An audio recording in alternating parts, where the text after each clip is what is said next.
Again, I'm Daryl Aaron Gamantique. So let's discuss the documentary discussing the different types of taxes in the Philippines and how it is important in our country. So first, in the different types of taxes in the Philippines is income tax. So, ang income tax ay isang uri ng direktang buwis na pinapataw sa kita o sahod ng mga individual sa mga negosyo. Ito ay batay sa prinsipyo ng mga taong may mas mataas na kita ay dapat magbayad ng mas mataas na halaga ng buwis. So, ang income tax ay kalkulado batay sa kita na natanggap sa loob ng isang taon para maaring mag-iba depende sa iba't ibang antas ng kita. So, ang income tax ay malaking bahagi ng pambansang budget at ginagamit ng gobyerno para pondohan ang iba't ibang pampublikong serbisyo tulad ng edukasyon, kalusugan, infrastructure, at iba pa. Ang pagkolekta ng income tax ay nakakatulong sa papalakas ng ekonomiya at nagbibigay ng mga kinakailangang serbisyo sa mga mamayan. So, ito yung pagkolekta ng income tax na nagmumula sa mga nagtatrabaho or labor at mga negosyante para pondohan ng mga gobyerno na para rin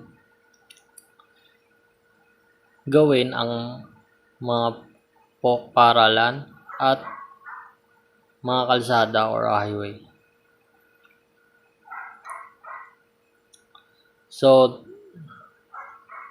So next is how it is important in our country. So this contributes to the national budget, its impact on public services.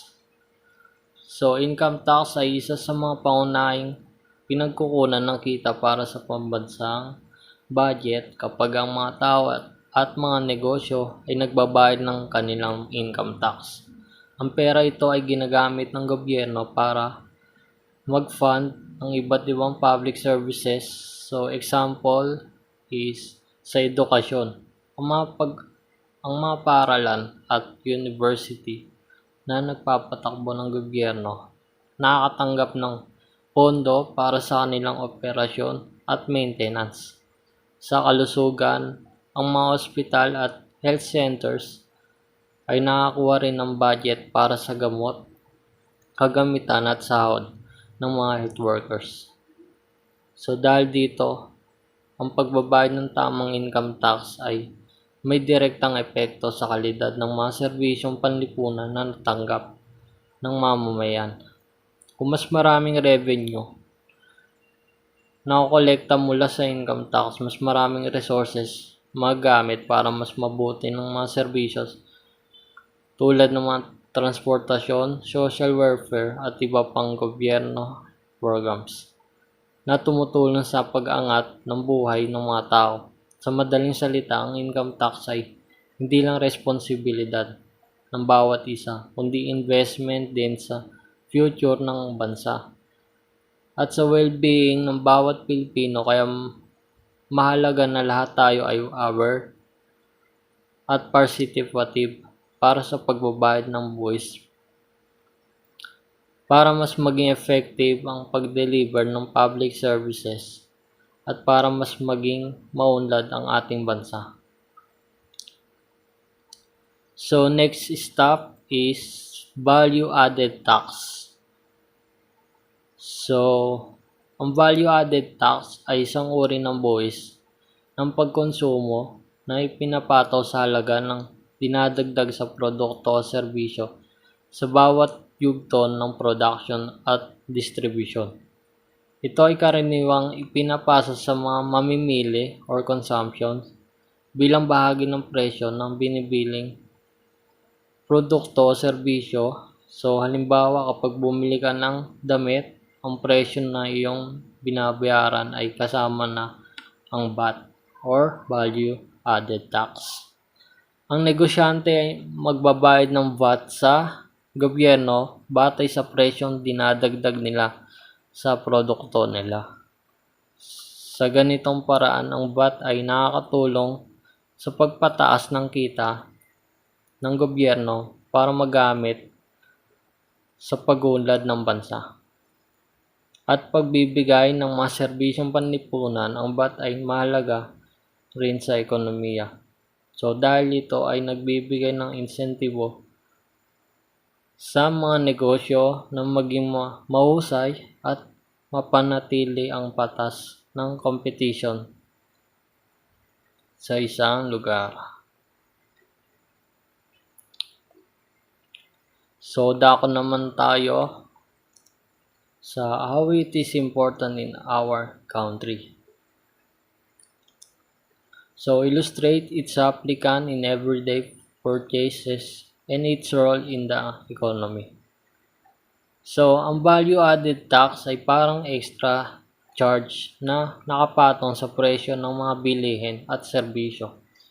So halimbawa, kapag bumili ka ng cellphone worth ng 10,000 at ang VAT rate ay ang VAT rate ay 12%, may dagdag ka na ng 1,200 para sa VAT. So ang total mo na babayaran ay 11,200. So yun yung total mo. So sa araw-araw, halos lahat ng bilihin at serbisyo ay may VAT. Kada kape, groceries, or kahit pagpapagupit mo. So ang VAT, yan ang maganda dito, ay binabayad natin diretso yan sa gobyerno na ginagamit nila para sa mga public projects at services. Sa ekonomiya, malaki ang role ng VAT kasi stable source siya ng income para sa gobyerno. Hindi siya basta-basta nagbabago kahit paiba-iba ang income ng mga tao. Dahil dito, mas predictable ang budget ng gobyerno para sa mga plano nila sa bansa. Plus, dahil sa VAT, mas nagiging transparent din ang business transactions na nakakatulong para labanan ang mga tax evasions. So, kahit medyo masakit sa bulsa ang mabayad ng extra dahil sa VAT, mas importante siya para i-growth ang economy at para masiguro na tuloy-tuloy ang pag-improve ng mga services na nakuha natin mula sa gobyerno. So that's all. Yes, my name is Ken Michael Dituano. I'm third year BSBA, Operation Management. And our tackle is a documentary discussing the different types of taxes in the Philippines. And how it is important in our country. Ang napili ko po is the Real Property Tax or RPT. Sa Pilipinas, ang tauhang obligasyong pinansyal na dapat bayaran ng isang ari-arian ay kanyang lokal na pamahalaan. Ang halaga na dapat mong bayaran ay nakabase sa per market value ng iyong ari-arian. Sa pagkakalkula ng iyong RPT or the Real Property Tax, kailangan mong maunawaan ang antas ng pagsusuri na itinakda sa Local Government Code. Ang antas na pagsusuri ay nag-iiba depende sa uri ng pagmamay-ari mo. Maaari ito ay residential, agricultural, or commercial. Ang buwis na ito ito na madalas na tinutukoy na bilang RPT ay mahalaga para sa pagpupondo ng mga serbisyong pampubliko sa iyong lokalidad. Ang mahalaga na kailangan mong bayaran ay tinutukoy sa pamamagitan ng per market value. Ang ari-arian ay isang numero sa nagpapakita ng presyo na maaaring mabenta ng iyong ari-arian sa bukas na merkado. Ang rate ng buwis para sa real property sa mga probinsya ay 1% lang. Samantalang ang mga lungsod ng munisipalidad na sa loob ng Metro Manila ay nagpapataw ng 2% na rate ng buwis. Dagdag pa, dapat isama sa kalkulasyon ng 1% na levy para sa Special Education Fund. Kung ikaw ay may-ari ng ari-arian sa Metro Manila na nag-a-ascend value ng 1 milyon, ang kalkulasyon ay magiging 0.02 na rate ng real estate. Plus, i-times mo pa siya sa 1 million. Ayun po yung asset value mo. And nagre-resulta ng isang buwis para dapat bayaran ng 20,000 taon-taon. So, magbabayad ka doon ng 20,000 taon-taon para sa buwis mo. Ang mga may-ari ng ari-arian sa Pilipinas ay dapat magbayad sa kanilang real property, property tax sa o bago sa January 31 o pumili ng quarterly installments. Ang mga late payments ay maaaring magdulot ng mga penalties. Magkakaroon ka ng mga penalties once na late ka nang nakapagbayad ng buwis. Meron ding tax ang exception at relief na maaaring mag-apply sa iyo kung ang iyong ari-arian ay kasama sa tiyak ng mga kategorya. Tulad ng mga ari-ariang pagmamay-ari ng gobyerno, mga institusyong relihiyoso o kagamitan sa ginagamit para sa proteksyon ng kapaligiran, real property, tax in the Philippines o BIR Income Tax Calculator Philippines.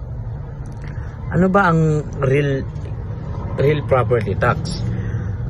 Ang real property tax ay mahalaga sa lokal na pamahalaan at sa mga pag-unlad ng komunidad sa mga sumusunod na paraan.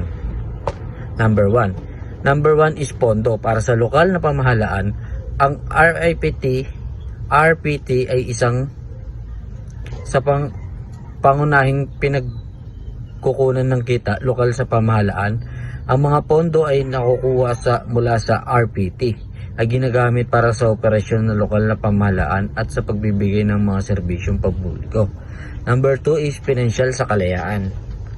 Dahil ang RPT ay diniklarang nakukuha ng lokal sa pamahalaan, ito ay nagbibigay sa kanila ng financial sa kalayaan. Hindi nila kailangan umasa sa national government para sa pondo. Sa halip, maaari silang magplano o magpatupad ng mga proyekto na nakabatay sa kanilang sariling budget. Number 3 is nagpapaunlad ng komunidad. Ang mga pondo mula sa RPT ay ginagamit para sa iba't ibang mga proyekto sa komunidad tulad ng pagpapatayo ng mga paaralan, ospital at iba pa. Pang mga infrastruktura, ito rin ay ginagamit para sa magbibigay ng mga serbisyong pangkalusugan, edukasyon at iba pa na direktang nakakatulong sa mga residente ng komunidad. Number 4, pangangalaga ng kaayusan sa kaligtasan. Ang RPT ay ginagamit din para sa pananatili ng kaayusan at kaligtasan sa komunidad. Ito ay ginagamit sa pagpapalakas ng mga serbisyo ng pulisya, pagpapanatili ng kalinisan at iba pang serbisyong pangkomunidad. And that's it. Thank you. Segment 3. Excise tax. Excise tax can be described as a levy or a type of tax that is imposed specifically on health risk product. It is designed to target goods and services that have been identified as harmful to individuals' health or have a negative societal impact. The purpose of imposing this tax is to discourage the consumption or use of this product by making them more expensive.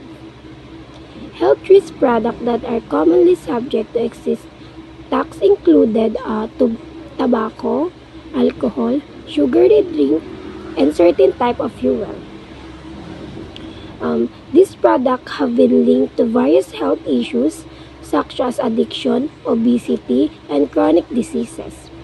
By levying an excise tax on this item, the government aims to reduce their consumption and mitigate the associated health risks. The amount of excess tax imposed to health risk products is typically higher compared to the other type of taxes. Excess tax serves as a dual purpose of revenue generation and public health promotion. Revenue generation. One of the primary purposes of excess tax is to generate the revenue for the government. By imposing taxes on products that are considered harmful or have negative societal impacts, the government can collect additional funds. These funds can be used to finance various public services and infrastructure projects such as healthcare, education, transportation, and social welfare programs. Public health promotion. Another important purpose of excess tax is to promote the public health by levying higher taxes on health risk products like tobacco, alcohol, sugary drink. The government aims to discourage their consumption.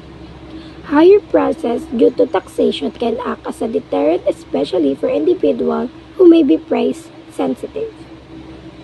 This can lead to reduction in the consumption of this product, which in turn can be positive effect on the public health.